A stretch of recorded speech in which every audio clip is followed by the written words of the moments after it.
찾아서 합독하도록 합니다. 사무엘하 15장 21절 다 찾으신 줄 알고 함께 읽겠습니다. 시작. 이때가 왕께 대답하여 이르되 여호와의 살아계심과 내 주 왕의 살아계심으로 맹세하옵나니 진실로 내 주 왕께서 어느 곳에 계시든지 사나 죽으나 종도 그곳에 있겠나이다 하니 다윗이 이때에게 이르되 앞서 건너가라 하매 가드 사람 이때와 그의 수행자들과 그와 함께한 아이들이 다 건너가고 온 땅 사람이 큰 소리로 울며 모든 백성이 앞서 건너가매 왕도 기드론 시내를 건너가니 건너간 모든 백성이 광야길로 행하니라. 보라, 사독과 그와 함께한 모든 레위 사람도 하나님의 언약궤를 메어다가 하나님의 궤를 내려놓고 아비아달도 올라와서 모든 백성이 이 성에서 나오기를 기다리도다. 왕이 사독에게 이르되 보라, 하나님의 궤를 성읍으로 도로 메어가라. 만일 내가 여호와 앞에서 은혜를 입으면 도로 나를 인도하사 내게 그 궤와 그 계신 데를 보이시리라. 아멘. 자, 이 말씀을 가지고 기드론 시내를 건너자, 이런 제목으로 은혜를 나누려고 합니다. 오늘 이 성경 본문은 다윗이 아들 압살롬이 반란을 일으켰을 때 이제 그 반란을 피해서 도망가는 상황을 우리에게 잠깐 알려주고 있습니다.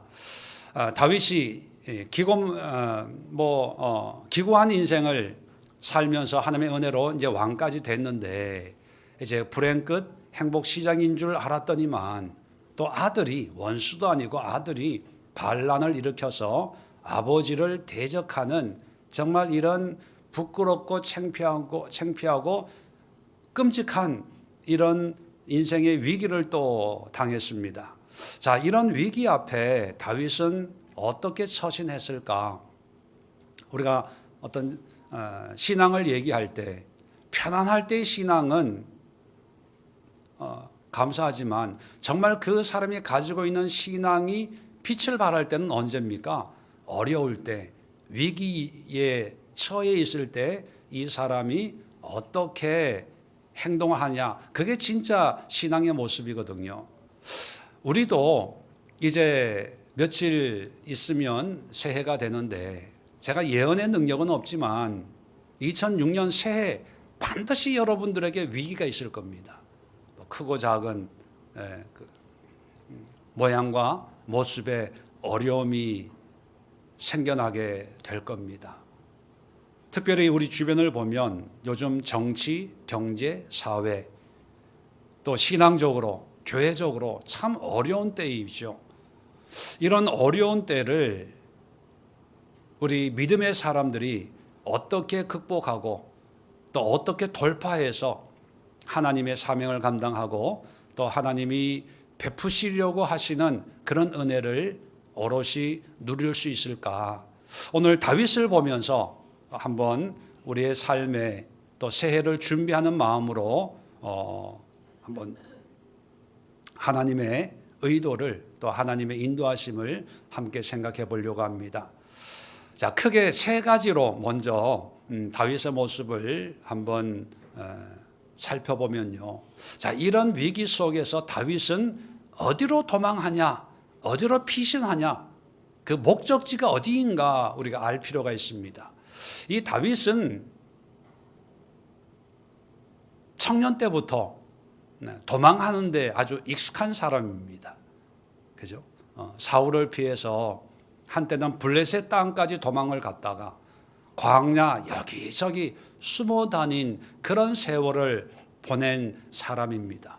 그래서 아들이 반란을 일으켰을 때 도망을 갔는데 어디로 갈까 쭉 성경을 보면 이 다윗이 30절에 보면요, 다윗이 감난산 길로 올라갈 때 도망을 가는데 감난산으로 가요.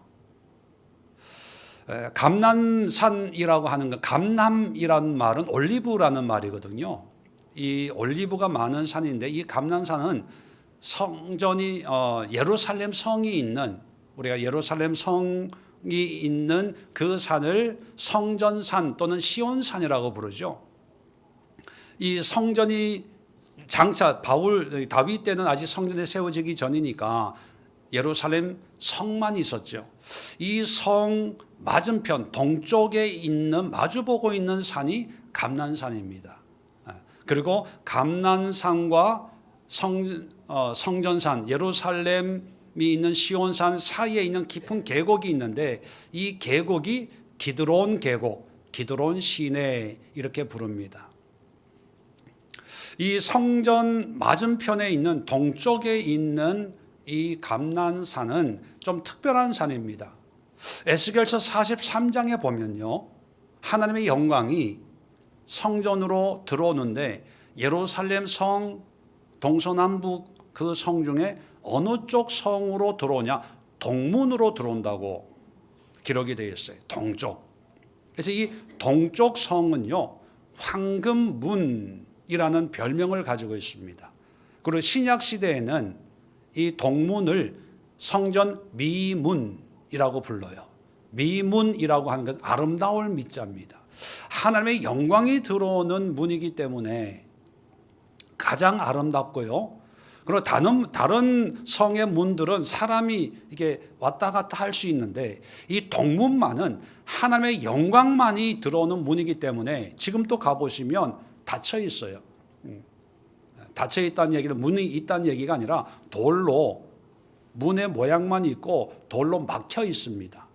그것은 사람이 다니는 문이 아니라 하나님이 들어오셨다가 나가셨다 하는 그런 문이다.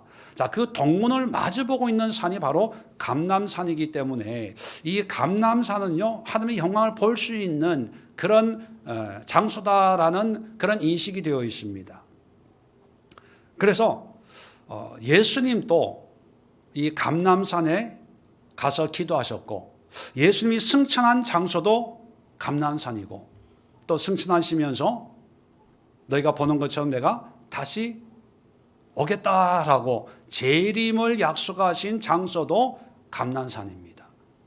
그래서 이스라엘 사람 유대인들은요, 에스겔서에 보면 왜 마른 뼈의 환상이 나오잖아요. 큰 군대가 되는 그 환상이 하나님의 생기가 임할 때에 죽은 사람이 다 살아나는 그 환상의 장소가 이 감난산이라고 생각을 합니다. 그래서 지금 성지 순례를 해보면 예루살렘 동편에서 보면 이 기드론 계곡과 감난산 쪽이 다 무덤이에요. 이스라엘에서 가장 비싼 묘지가 여기에요. 왜? 하나님의 영광이 임할 때 제일 먼저 부활한다고 생각하는. 그러니까 이 감람산이라고 하는 것은 유대인들에게 또 예수님 당시에도 하나님의 은혜가 있는 하나님의 영광을 경험하는 그런 산으로 인식이 되고 있고 그래서 예수님도 그렇게 감난산에서 습관을 따라 기도하셨다고 누가복음에 기록하고 있거든요. 그리고 십자가 지시기 전에 마지막 겟세마네 동산에서 기도하셨는데 이 겟세마네 동산이 바로 감람산 안에 있는 어떤 기도의 어떤 그런 처소였습니다. 자, 그렇다면 다윗이 아들의 반란을 피해서 여러 곳으로 안전한 곳이 많이 있었겠죠. 많은 곳으로 갈 수 있는데 왜 하필이면 감람산일까? 그것은 바로 하나님의 은혜가 있는 곳, 함께 기도할 수 있는 곳, 하나님께 예배할 수 있는 곳, 그것이 감람산이라고 여겼기 때문입니다.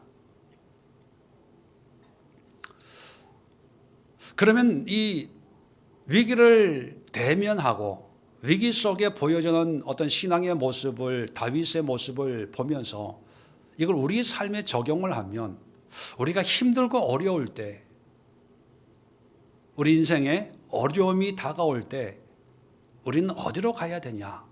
갈 곳이 있어야 되는데 과연 여러분들에게는 어려움이 생길 때 갈 수 있는 곳이 어디입니까? 스타벅스 카페? 아니면 여행? 물론 여러 가지 자기만의 어떤 노하우나 방법이 있을 텐데 다윗을 보면 우리가 가야 될 곳은 하나님을 만날 수 있는 곳, 기도할 수 있는 곳, 예배할 수 있는 곳, 하나님과 대면할 수 있는 그 장소, 그런 감람산과 같은 그런 특정한 특별한 장소가 우리에게 있어야 된다는 거예요. 그런데 안타까운 것은 오늘날 세태가 기도하기보다는 예배하기보다는 말씀 보기보다는 그냥 세상적인 그런 방법으로 해결을 하려고 합니다. 그 세상적인 방법이 뭡니까? 쉬운 길, 내가 생각할 때 안전한 곳, 위험이 없는 곳, 압살롬의 군대가 도달할 수 없는 곳, 이런 곳을 찾아요. 그것이 안전하고 그것이 문제 해결의 방법이라고 생각을 합니다. 그런데 하나님은 다윗을 통해서 인간의 방법, 인간의 계획이 아니라 오직 모든 것을 주관하시는 하나님을 만날 수 있는 곳, 그것이 다윗에게는 감람산이었거든요. 그렇다면 우리도 마찬가지입니다. 하나님을 만날 수 있는 곳으로 가야 되는데 위기가 찾아오면 평소에 하나님을 만나는 곳 가던 사람도 안 가요. 힘든데 굳이 기도한다고 돼?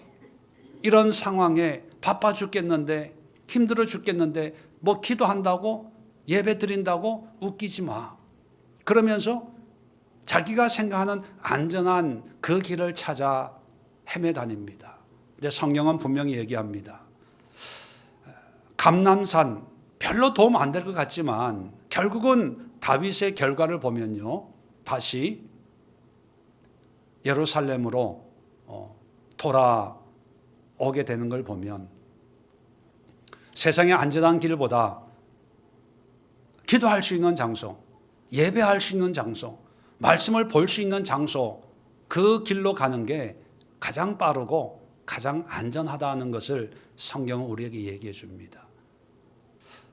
그런데 또 이런 생각을 가지고 있는 분들이 있어요. 아니, 하나님이 온 세상에 충만한데 집에서 기도하면 되지 뭐, 집에서 성경 보면 되지 뭐, 집에서 예배하면 되지 뭐, 인터넷 보면 김 목사님 설교하는 것보다 정말로 더 은혜로운 설교하는 목사님들 얼마나 많은데 굳이 교회 가야 돼? 예, 그럴 수 있어요. 그게 오늘날에 우리에게 쉽게 다가오는 그런 유혹들이지요. 예, 그럴 수 있어요. 그런데 위기 상황에는 내가 있는 곳에 기도가 안 돼요. 내가 있는 곳에 예배가 안 돼요. 위기가 찾아오면 마음이 두렵고 염려, 걱정 이런 것 때문에 집중이 안 되고요. 성경을 읽어도 들어주도 않고 기도도 안 되고 한숨만 쉬고 한탄만 되고 예배, 여러분 내가 단언하건대 영상으로 예배 드리면서 앉아서 주일 예배 앉아서 예배 드리는 분 계실까요? 설거지 하면서 청소하면서 핸드폰 하면서 이 생각 저 생각 하면서 왔다 갔다 하면서 차 마시면서 집중이 안 돼. 그러다 보니까 내가 가야 될 곳을 잃어버리는 그런 현상들이 너무나 많이 생깁니다. 갈 곳이 없어요. 교회가 있는데 굳이 교회 가서 그런 생각을 하는 거죠. 자, 그래서 다윗은 감람산으로 가야 되겠다는 목적지가 정해져 있는데, 근데 이게 쉬운 게 아닙니다. 감람산으로 가려면 하나의 장애가 있습니다. 그게 뭐냐면 23절에 보면 온 땅 사람이 큰 소리로 울며 모든 백성이 앞서 건너가며 왕도 기드론 시내를 건너가니. 자, 감람산을 가려면 예루살렘 성에서 동문으로 나와서 기드론 시내를 건너야 돼. 이 기드론 아까도 말씀드렸지만 예루살렘 성이 있는 시온산과 감람산 사이에 있는 깊은 골짜기예요. 이 골짜기를 기드론 골짜기라고 부릅니다. 근데 이 기드론 골짜기는요, 우기 때는 물이 흘러요. 비가 오면 물이 흐르다가 이제 비가 안 오면 바짝 마른 그런 계곡이 되는 거예요. 그래서 기드론 시내라고 표현한 걸 보면 아마 우기 때, 겨울이죠. 겨울이 우기거든요. 물이 흐르는 그 시내를 건너야만 감람산으로 가는 거예요.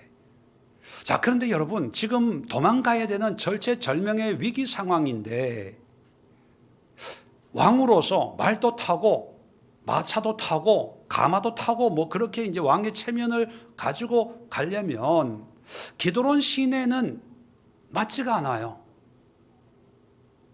불편한 곳이에요. 번거로운 곳이에요.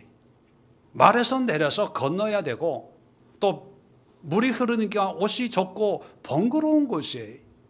깊은 골짜기로 내려가야 되고 또 올라가야 되고 왕의 체면을 세우려면 평지로 말 타고 빨리 가는 게 낫지 마차 타고 쌩 가는 게 낫지 계곡을 기어 내렸다가 기어 올라가고 또 물을 건너고 이건 상황에 맞지 않는 거거든요. 그래서 거의 대부분의 사람들이 갈 곳은 알아요. 아, 기도해야 돼. 예배 드려야 돼. 말씀 봐야 돼. 교회 가야지. 뭐 해야지. 그런데 하려고 하다 보니까 우리의 삶에 기드론 골짜기가 있어요. 우리에게 기드론 골짜기는 뭡니까? 굳이 갈 필요가 있어? 바쁜데, 피곤한데, 가려면 화장해야 되고, 가려면 옷 갖춰 입어야 되고, 머리도 뭐 감아야 되고, 뭐도 해야 되고. 이제 신앙생활을 어느 정도 해본 사람들은 이럴 때 하나님의 도움이 필요해. 그러려면 기도해야 돼. 이건 다 알아요. 이게 목사님들이 권사님, 집사님 기도하세요 이러면 이제 잔소리로 알아요. 그런 거 모르는 사람 어디 있어요? 근데 안 돼서 문제지 뭐 이렇게 생각을 하죠. 안 된다는 게 기드론 시내. 번거롭게 여겨져요. 힘들게 여겨져요. 굳이 내가 그렇게 할 필요가 있을까? 그래서 다 보면 기드론 시내에서 다 포기해요. 그런데 다윗은 이 기드론 시내를 건넙니다. 성경에 보면 이 기드론 시내는 어떤 용도냐? 열왕기상 15장 13절에 보면 우상을 찍어 기드론 시내가에서 불살랐다 이런 말씀이 나오거든요. 열왕기하 23장 6절에도 보면 아세라 상을 내다가 예루살렘 바깥 기드론 시내로 가져다가 거기에서 불사르고 빻아서 가루를 만들어 그 가루를 평민의 묘지에 뿌리고. 여러분, 기드론 시내에서 주로 하는 일이 뭐냐면 우상, 더러운 것, 불결한 것을 불에 태워서 흐르는 강물에 그 죄를 버리는 곳이에요. 한마디로 불결한 곳이에요. 근데 왕이 안 그래도 도망을 가는 상황인데 이렇게 불결한 곳을 지나고 싶어 하겠습니까?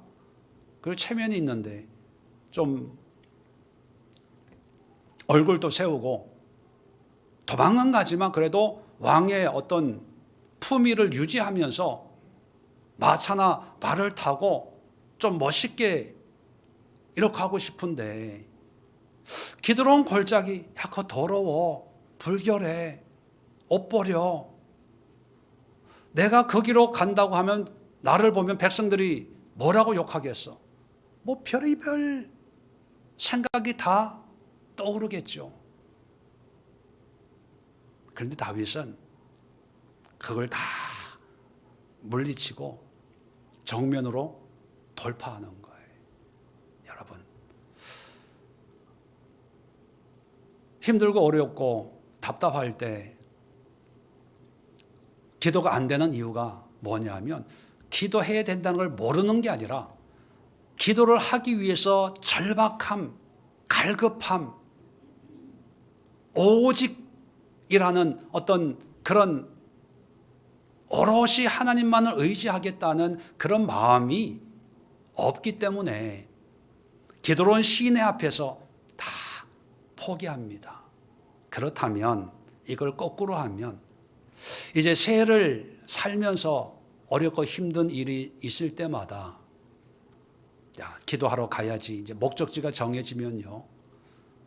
그 목적지를 향해서 가는 그 길을 부정하고 방해하고, 예를 들면 힘들어, 어려워, 멀어, 지금 세수도 안 했는데, 화장 안 했는데, 바쁜 일 있는데, 이걸 다 기드론 시내라고 생각하세요. 그리고 다윗처럼 나도 이 모든 것을 돌파하리라, 넘어가리라, 건너가리라, 그렇게 믿으십시오. 그래야만 감난산에 도착할 수 있어요. 그래야만 기도 자리에 올 수 있어요. 그래야만 예배 자리에 올 수 있어요. 이해되시는 분만 아멘. 그런데 이 기도 자리에 오기 위해서 기드론 시내를 건너고 감난산에 가기 위해서 준비해야 될 게 있습니다. 세 번째로 어떻게 갈 것이냐. 자, 오늘 본문에 보면 이때라고 하는 사람이 등장을 합니다. 이때는 19절에 보면 누구냐 하면 가드 사람 이때 이렇게 표현되고 있어요. 이 가드라고 하는 곳은 블레셋 땅 성 이름이에요. 그러면 이때는 블레셋 사람인데 어떤 과정을 통해서 다윗과 함께 이제 생활을 하게 된 그런 이방인이죠. 자, 이방인으로서 다윗 왕을 섬기고 있는데 다윗이 이제 피난을 간다고 하니까 19절에 보면 다윗이 이때에게 이렇게 얘기합니다. 어찌하여 너도 우리와 함께 가느냐? 너는 쫓겨난 나그네인이 돌아가서 왕과 함께 내 곳에 있으라. 이때가 왕이 피신한다고 하니까 나도 따라가겠습니다, 이런 거예요. 그럴 때면 이 다윗이 야, 너 이방산 쫓겨난 나그네라는 얘기가 이방인이란 얘기예요. 그러니까 이방인이니까 압살롬하고 같이 있어도 그 사람 압살롬이 너 신경도 안 쓸 거야. 그러니까 따라오지 말고 예루살렘에 있어, 이 얘기거든요. 근데 이 상황이 한 사람이라도 필요한 상황 아닙니까? 반란을 진압을 해야 되는데 나중에 보면요, 이때가 총사령관이 돼요. 요압과 아비새와 이때가 다윗의 군대를 3분의 1씩 맡아서 전쟁하는 장군입니다. 장군. 이 장군이 따르겠습니다 하는데 아니야, 돌아가, 이러는 거예요. 우리 같으면 이런 사람 더 많이 모으려고 하잖아요. 왜 그랬을까? 여러분, 하나님을 만나러, 하나님과 대면하러 감람산으로 가는데 사람의 도움 나 안 받겠다는 거예요. 하나님의 도움이 필요하지 사람의 힘 빌려서 이 문제 해결하지 않겠다. 이것은 뭐냐? 오로지 하나님만을 의지하겠다는 믿음의 고백입니다. 우리는 어려움이 생기면, 돈의 문제가 생기면 돈이 있어야 해결된다고 생각을 하고, 사람의 문제면 사람이 있어야 해결된다고 생각하고, 환경의 문제는 환경이 어떻게 돼야 된다고 생각을 하지 않습니까? 그래서 기도도 하고 믿음으로 하면서 또 한편으로는 사람 모으고 돈 모으고 뭐 이렇게 해서 이게 하나님의 은혜입니다, 하나님이 허락하신 것입니다, 이렇게 얘기하고 싶어 해요. 근데 그런 모습이 온전한 믿음의 모습이 아닐 수 있다는 거예요. 다윗은 100% 하나님을 향한 믿음을 위해서 따르겠습니다 하는 사람도 아니야, 다시 돌아가. 자, 이때만이 아니라 24절 보시면 사독과 그와 함께한 모든 레위 사람도 하나님의 언약궤를 메어다가 하나님의 궤를 내려놓고 아비아달도 올라와서 모든 백성이 성에서 나오기를 기다리도다. 이제 예루살렘에서 이제 피신할 때까지 기다리는 또 다른 사람이 있는데 누굽니까? 사독과 아비아달 제사장이거든요. 제사장과 또 모든 레위 사람. 그리고 중요한 게 있어요. 이 사람들 뭘 가지고 왔어요? 언약궤, 법궤예요. 법궤에 대해서 뭐 따로 설명을 안 드려도 하나님의 임재의 상징 아닙니까? 이스라엘 사람들이 전쟁할 때 사울 같은 경우에는 법궤를 제일 앞세워서 전쟁을 했어요. 여러 가지 의미가 있겠죠. 하나님이 친히 싸우신다는 의미도 있고 이스라엘 백성들에게 어떤 사기로 우리는 하나님이 함께하는 그런 무리다라고 하는 어떤 사기의 의미도 있거든요. 비록 지금은 도망가지만 제사장과 법궤가 따라온다면 어떤 신앙의 정통성, 그죠? 또 하나님의 함께하심을 따르는 사람들에게 보여줄 수 있는 가장 중요한 자산일 수 있어요. 그래서 제일 중요한 거, 피난 갈 때 제일 먼저 챙겨야 될 첫 번째 물건이 법궤였을 수 있습니다. 그런데 다윗이 25절 보세요. 왕이 사독에게 이르되 보라 하나님의 궤를 성읍으로 도로 메어가라. 가장 중요하게 여겨야 될 이 법궤를 다시 예루살렘으로 가지고 가. 나 필요 없어. 왜 그랬을까? 하나님 만나러 가는데 왜 법궤까지 거절을 할까? 여러분, 이 법궤를 가져가면 체면이 서겠죠. 사기가 오르겠죠. 사람들이 볼 때 그래도 신앙의 정통은 다윗에게 있다 이렇게 인정받을 수 있을 거예요. 그런데 다윗은 그런 인정 필요 없다는 거예요. 남이 어떻게 보든지 남이 어떻게 생각하든지 중요하지 않다는 거예요. 자기 체면 또 신앙적인 형식 다 내려놓고 오직 하나님 한 분만을 내가 만나고 대면하겠다는 그 생각 하나밖에 없는 거예요. 우리가 위기 속에서 신앙생활을 할 때 자꾸 남을 의식해요. 남들이 나를 어떻게 볼까? 어떻게 생각할까? 남을 의식하면서 자꾸 뭔가 이게 자꾸 꾸며야 돼요. 뭔가 갖춰야 된다고 생각합니다. 직분도 있어야 되고, 돈도 좀 있어야 되고, 환경도 좀 있어야 되고, 얼굴도 좀 이쁘게 해야 되고, 머리도 좀 이렇게 파마도 하고 뭐 하고 옷도 좀 입고 갖추고 그리고 기도하러 가야지. 이런 생각이 오늘날의 어떤 법궤와 같은 체면, 형식, 사람들이 보는 것, 의식하는 것 이런 거거든요. 이걸 가지고 가야 뭔가 내가 좀 편안하고 대접받는 것 같고 기도할 만하고 하나님 앞에 뭔가 이렇게 인정받을 수 있다고 착각하는 거예요. 법궤를 가지고 왔다고 하나님이 만나주시고 안 가지고 왔다고 안 만나주실까요? 법궤는 하나의 하나님 임재 상징입니다. 상징. 중요한 것은 하나님이 중요한 거지 다른 어떤 것이 중요한 게 아니거든요. 그걸 알고 다윗은 이 법궤를 다시 돌려보내고 아주 중요한 말을 합니다. 25절 끝에 보면 내가 여호와 앞에 은혜를 입으면 도로 나를 인도하사 내게 그 궤와 그 계신 데를 보이시리라. 뭐냐 하면 쉽게 표현하면 법궤를 내가 가지고 가는 게 아니라 하나님이 법궤 있는 대로 나를 인도하실 거야. 이게 영적인 배짱이거든요. 체면, 하나님이 세우셔야 우리가 체면이 있는 거지. 내가 체면을 챙긴다고 그게 내게 되는 게 아니에요. 또 더 놀라운 것은 30절에 보면 다윗이 감람산 길로 올라갈 때 그의 머리를 그가 가리고 맨발로 울며 가고. 자, 머리를 가리고 맨발로 갔다는 얘기는 회개의 모습이거든요.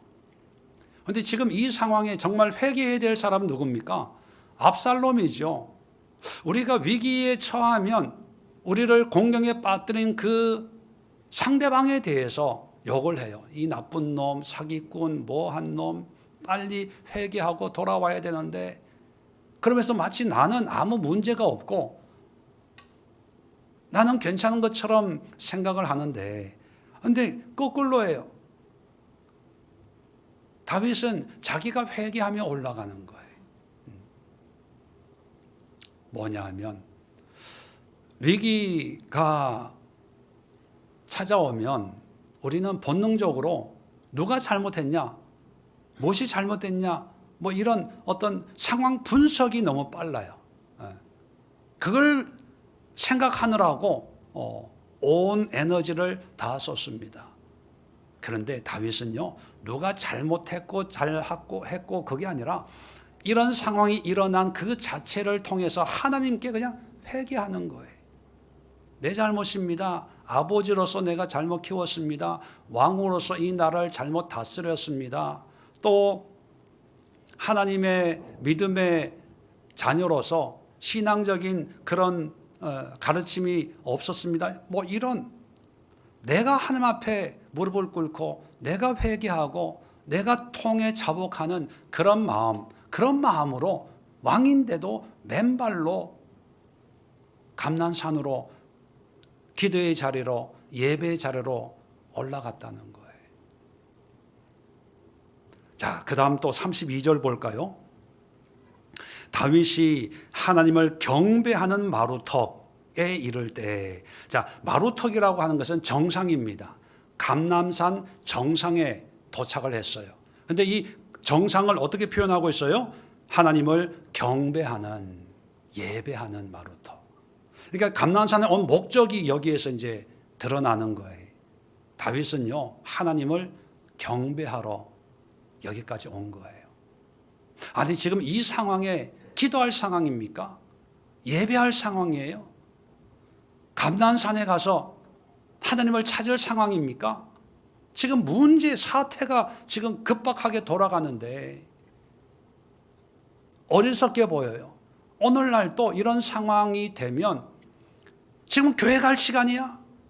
정신 차려.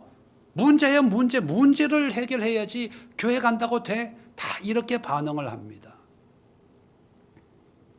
근데 다윗은요, 따르겠다는 사람 다 물리치고 기도하러 가는 거예요. 예배하러 가는 거예요. 어떻게 보면 우리 시대와는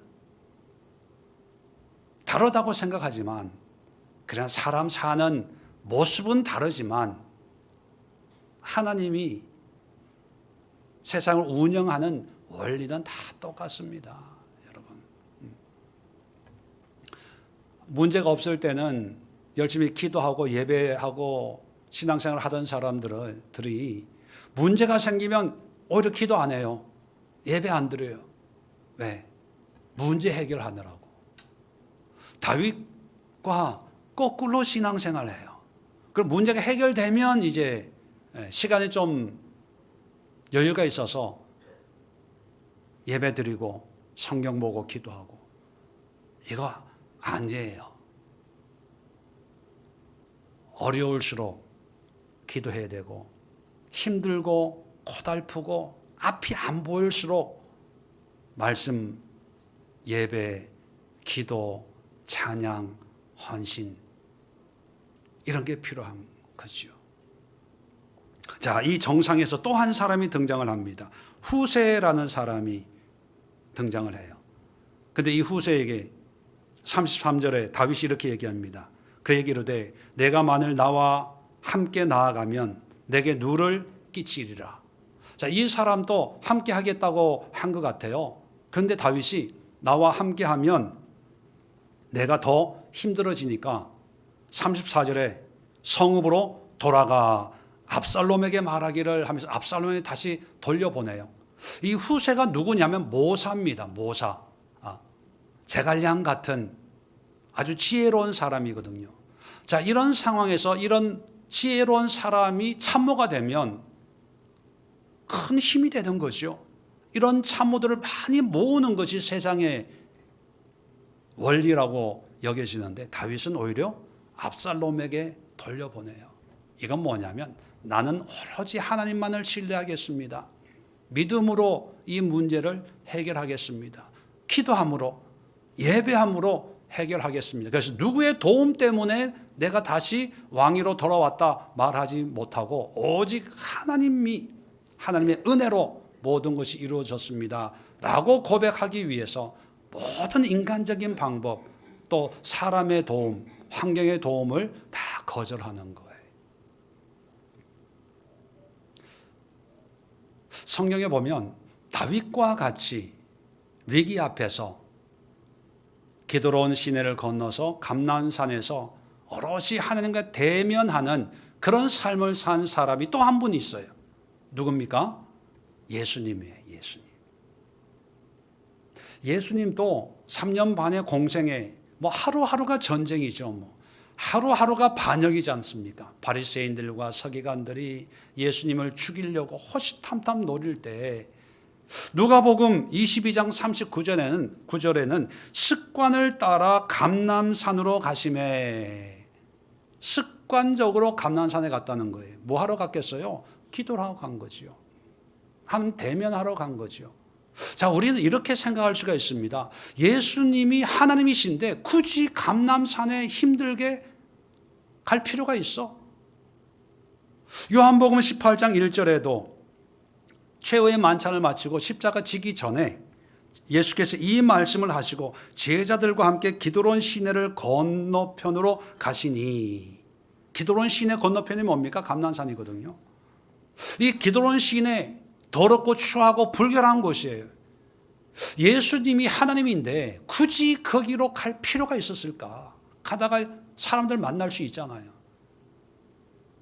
사람들이 오해할 수 있잖아요. 하나님의 아들이라고 하는 사람이 이런 데로 가? 또 하나님의 아들인데 뭘 기도해?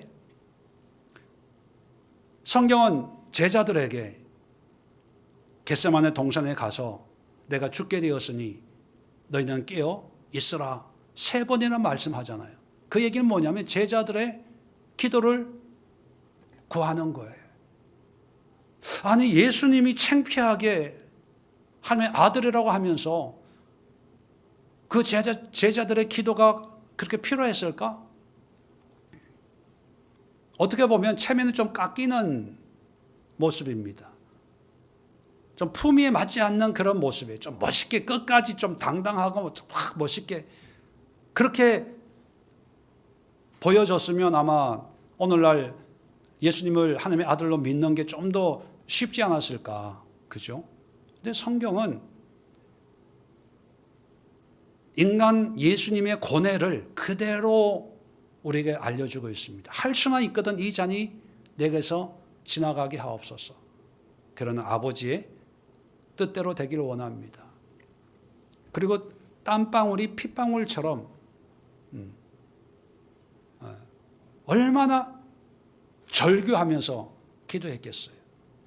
우리가 아는 하나님의 아들 그리스도의 모습과 이게 안 맞아요. 그런데도 예수님은 친히 인간의 그 모습, 다윗의 그 모습을 그대로 이루셨습니다. 감람산에 가셨어요. 기드론 시내를 건넜어요. 체면이 깎이고 품위가 손상이 되는 그런 것도 단호히 제자들에게, 사실 저 같으면 제자들 없는데 혼자 기도했을 것 같아요. 근데 돌돌질 만큼 거리를 두고 제자들의 기도 부탁을 하는 이런 예수님, 바로 다윗과 같이 오직 하나님만을 바라보고 의지하고 하나님의 오롯이 하나님과 대면하려고 하는, 하나님과 함께하는 그 시간을 간절히 사모하는 그런 마음이 그대로 전달되고 있다면 오늘날 그리스도인들이 우리가 다윗이 그러했고 예수님이 그 모습을 우리에게 또 보여주고 있다면 우리도 그런 모습으로 살아가야 되지 않을까. 정리를 하면 위기 때 갈 수 있는, 기도할 수 있는 곳을 정해야 된다는 거예요. 친구 만나지 말고, 밥 먹지 말고, 스트레스 받는다고 뭐 세상의 방법으로 해결하지 말고, 비가 오나 눈이 오나 어떤 상황에서도 갈 수 있는, 그게 교회가 되기를 원해서 예수님이, 하나님이 이 땅에 교회를 이렇게 많이 세웠거든요. 기도하고 말씀 보고 예배할 수 있는 그런 곳이 교회 외에는 없어요. 물론 집에서도 가능하지만 위기 때, 답답할 때, 힘들 때, 하나님의 도움이 절실할 때 가야 돼요. 감람산으로 가야 됩니다. 감람산으로. 두 번째 기억해야 될 것은 감람산으로 가기 위해서 반드시 기드론 시내를 건너야 돼요. 많은 사람들이 이 기드론 시내를 보고 포기해요. 아닌가 봐. 다음에, 나중에, 다음 달부터. 근데 돌파해야 됩니다. 기드론 시내를 건너지 않으면 감람산에 갈 수가 없어요. 이 기드론 시내는 세상적으로 보면 더러워요. 불편해요. 맞지 않아요. 오해를 살 수 있어요. 사람을 만날 수 있어요. 옷이 더러워질 수 있어요. 또 기드론 시내를 건널 준비가 안 돼 있어요. 그런데 그게 중요한 게 아니라는 거예요. 어떤 모습이든지. 맨발로도 기드론 시내를 건너서 감람산으로 간 다윗처럼 여러분 건너야 됩니다. 세 번째, 건너서 기도의 장소로 갈 때 주변 사람들 신경 쓰지 마시고, 체면 신경 쓰지 마시고, 회개하는 마음으로 오롯이 하나님의 은혜만을 사모하는 마음으로 사람들, 야 우리 커피 마실까 해도 그냥 물리치세요. 이때를 물리치고, 법궤를 맨 제사장들을 물리치고, 후세를 물리치고 오롯이 하나님과 대면하는 다윗처럼 기도하러 왔으면, 사람들 교회에 있으면 있는 거고 나는 혼자 하나님과 대면하리라, 그런 마음이 있어야 되는데, 기도하러 왔다가 교회 사람이 있거든요. 그럼 커피나 한잔 할까 하다가 커피 마시고 나서 점심 먹고, 그리고 시간 보니까 집에 갈 시간이에요. 그렇게 하지 마시고 사람이 있어도 물리쳐야 돼요. 사람 없는 게 은혜가 아니고요. 있음에도 불구하고 돌파하는 그게 믿음이거든요. 이것 때문에 안 되고 저것 때문에 안 되고 비가 와서 안 되고 왜 오늘따라 기드론 시내 물이 이렇게 많이 흘러, 흙탕물이 흘러, 왜 이렇게 미끄러워? 그거는 하나님에 대한 간절함이 없는 거예요. 절박함이 없는 거예요. 하나님에 대한 믿음의 신뢰가 있다면 다윗이 했던 것처럼, 예수님이 우리에게 보여준 것처럼 있는 모습 이대로 기드론 시내를 건너서 하나님을 대면할 수 있는 기도의 자리, 예배의 자리, 말씀의 자리로 정상에 올라섰을 때 나중에 결국은 다시 예루살렘 성으로 돌아올 수 있도록 하나님의 역사, 하나님의 은혜가 있었다는 사실을 우리가 기억하면서 새해 어떤 마음으로 여러 가지 크고 작은 위기와 어려움을 극복하며 앞으로 전진할 수 있을까, 이런 마음에 새기는 이 시간 되기를 주님의 이름으로 부탁을 드립니다. 기도하겠습니다. 아버지 하나님,